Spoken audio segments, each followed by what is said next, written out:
So there's different types of drinking water. There's tap water from the city. There's filtered water. There's different types of filtered water.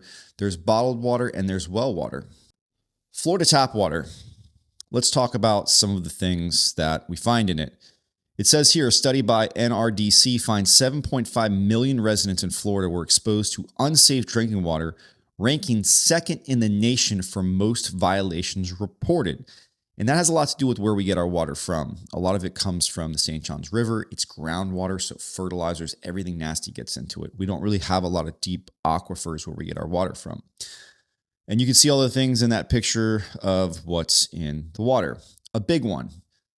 The city pumps about 4 parts per million of chlorine into the water. Why do they do it? There's bacteria in there. There's things from the groundwater that we don't want to drink, right? We don't want to get sick, like when we go to another country and we might get a parasite, giardia, things like that. So they pump a ton of chlorine in the water so that it can travel from that city all the way to your home through the pipes. And swimming pools only have about 1 to 3 parts per million of chlorine. And as soon as you put the chlorine in the pool, it off-gasses. So tap water in your showers, actually you get more chlorine from that sometimes than a pool. So disinfection byproducts. If you look up your city water report, I believe you can go to on ewg.org, you can see if you have healthy levels of these disinfection byproducts. The chlorine reacts with the components of the water, and it creates things like haloacetic acid, trihalomethane, chlorite, bromate. These are all proven to cause atherosclerosis. That's the hardening of the plaque in your arteries, can cause heart attacks and cancer. They're really bad things. And the city's trying to do a good thing by disinfecting the water, but they're putting so many chemicals in there, it all staying in there. They're not removing it. They're not filtering that chlorine out. It comes all the way up to your home.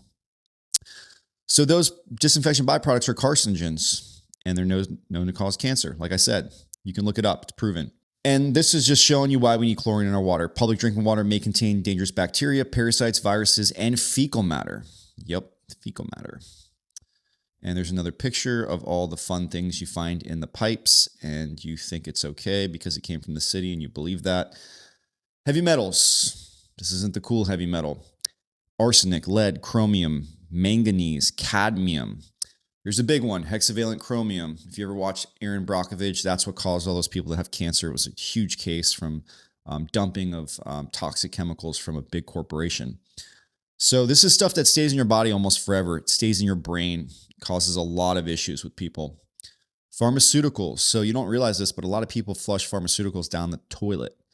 And that stays in the water system for a long time. So if you're drinking tap water, you're probably drinking some residual pharmaceuticals because it's really hard to filter out. You've got fluoride.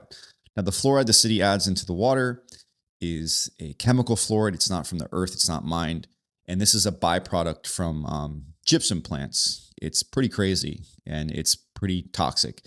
And they put it in the water at such high levels, it actually can erode your teeth. So this isn't like the fluoride you find in your toothpaste. It's way harsher than that. And it's a byproduct of aluminum manufacturing. So you can imagine what all that aluminum will do to your brain. And not all cities have it. A lot of cities have banned it, but all cities in Brevard County have fluoride. And this shows you a map of the fluoridated community right here. So it's pretty crazy. PFAS, that's the big one right now in 2026, forever chemicals. PFAS chemicals have been linked to several health conditions and stay in the environment almost forever. So you got firefighting foams, microwave popcorn bags, water-resistant clothes, paint, cosmetics, pesticides, photography, nonstick cookware, fast food packaging, a lot of plastics.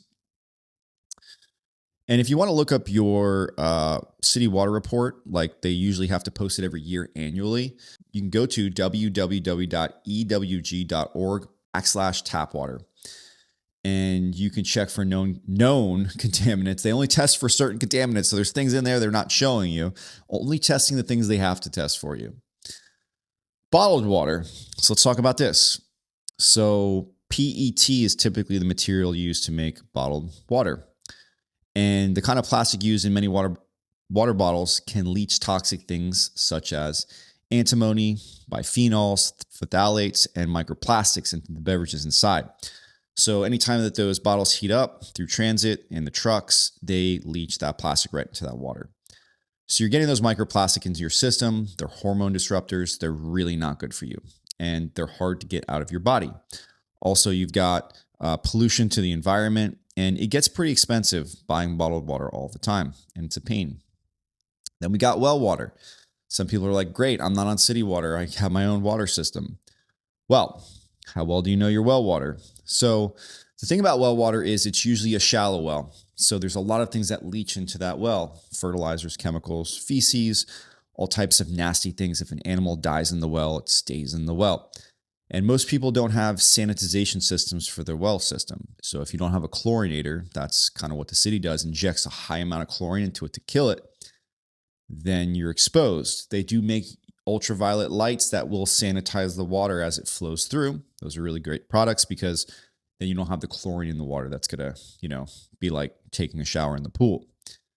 So they have UV lights, and well systems, because it's pumping right out of the ground, the water can be hard. It has a lot of calcium, magnesium in it. So that's what ends up ruining your appliances, clogging up faucets, your water heater, tons of sediment. So if you do have a well system, you should have a water softener. Water softener will help you not have all that sediment. It will remove it. And some well systems need aerators, and aerators is what removes the rotten egg smell, that sulfur smell that you have for some wells. So you have a big aeration tank to aerate it. And then you usually have a pressure tank to offset some of the pressure, because we have to have a pump that pumps the water out of the well into the home. So there's a lot more to a well water system to make sure you've got some water. So it's a little bit inconvenient, but you can have some direct control over how you treat the water. Filtered water. There's some options here. We got whole house, point of use. Point of use just means usually at one location. Portable. Those are like the little pitcher filters. They're not great. They're not filtering out much. They're kind of like the refrigerator filters. They're a taste and odor filter. So it makes the water taste a little bit better and not smell. Is it taking out any of those haloacetic acid, disinfection byproducts, PFAS chemicals, pharmaceuticals? Nope, it's not taking out any of that. If you want better tasting, dangerous to drink water, go for it. Carbon filtration. Then we got sediment filtration, and we have reverse osmosis. And reverse osmosis is a really good filtration system. We've got water conditioners that you might have heard of the Halo 5. We do sell the Halo system. The Halo 5 has a water conditioner. The difference between a water conditioner and a water softener. Water softener has resin in there. They're little beads, and they actually hold on to the sediment. And then salt gets flushed through with water to let go of the sediment, and it flushes the sediment out. In a conditioner, it messes with the ions of the calcium and magnesium. So it makes them inactive. It doesn't take them out of the water. So with the conditioner, you might still see the sediment on the floors of your shower. It just can't stick to anything. It deactivates it on an ionic level. So it's okay. It's good. I mean, the nice thing about conditioners is sometimes you don't have to flush it with salt and add all your salt and things like that, but you're not actually removing those minerals from the water. They're still there. Water softener, we just talked about, has resin, has salt, actually removes the magnesium and calcium. And then we have a PFAS filter, and PFAS filters are usually an activated carbon specific type that is able to remove PFAS chemicals. And they need pre-filters. They're very sensitive filters. So if you just put a PFAS filter on your home and there's not a sediment filter before it, you're clogging that PFAS filter up almost immediately.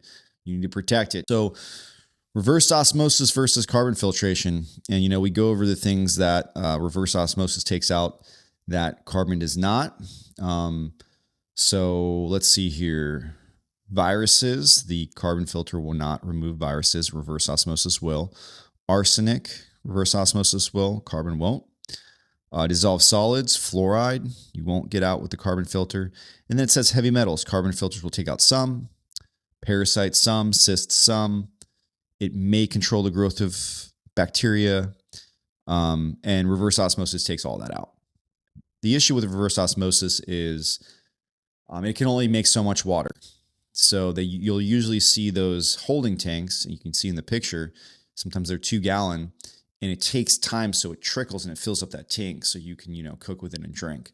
But for the whole home, it would take a long time to really filter that water out. So And again, this is a 5-stage reverse osmosis system. It's got a sediment filter, 2 carbon block filters, a reverse osmosis membrane, and then usually a post-carbon or like a polishing filter for taste. Some of them even have a mineralization cartridge. Because the reverse osmosis system is so good at removing everything out, it removes all of the salts and the healthy minerals. So a remineralization tank will put the healthy minerals back in after it removes all the bad stuff. Or you could just add some, healthy sea salt back into the water or minerals after the fact. City water conditioners work well. Carbon filtration, PFAS, reverse osmosis works well in city waters. Our 3-stage whole house Brita Pro filters work really good on city water. That's what they're designed for. They're not designed for well water. For well water, water softeners work really well because the hard water.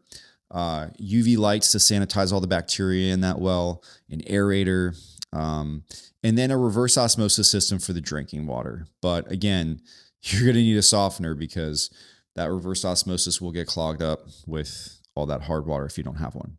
And then we've got portable water, right? Do you want plastic bottled water? No. I mean, get the microplastics in the water. So, we recommend glass or stainless steel cups, and then, reverse osmosis in those is the healthiest. Add a little bit of minerals to that and you're golden. So you are absorbing and breathing contaminants while you are showering. Your skin is the largest organ in your body, and since it's porous, it absorbs whatever you put on it. Skin absorbed an average of 64% of total contaminant dosage. So if you take a little bit of a shower and it's warm and it's hot, you're going to breathe it and it's going to go through your skin. So if you filter that water, you are protecting your health, you're protecting your hair, you're protecting your skin, and women love that. Hey, some men too. Maintenance, if you got a whole house water filtration system, you won't get so much sediment in your appliances. Your dishwasher will last longer. Your washer, your clothes will smell better because you don't have all that nasty sediment or that chlorine. And that chlorine will eat gaskets. It will corrode things. It's a chemical. So you've got, if you got sediment and you got chlorine, it's going to cause a lot of issues. So with the water filtration system, you can have your appliances last way longer. You won't have to flush them as much, if not ever. Filtered water. So filtered water is way more high quality than bottled water. Most bottled water is just tap water in a bottle. It's a pretty big scam. And it's for convenience. It's not for health. It takes up to 1,000 years for every single bottle of water to decompose. Each bottle leaks harmful chemicals into our environment along the way as it decomposes. So bottled water is not good for the environment. And I'm not on the EPA. I'm not one of those people saying save the planet, even though I don't see anything wrong with protecting our planet. But it's just not good all around because it's not even healthy for you. There's a lot of better options where you have control. And here's the thing. You could save so much money on bottled water if you have your own filtration system. So much money, okay? And just knowing that you have control of how much of those contaminants you can take out, and you actually know, how good of the quality of your water is, and put it in a stainless steel cup, glass cup, whatever you want, one of those Stanley cups. And it's just better for your health. You're just going to feel better. Our body's mostly made of water.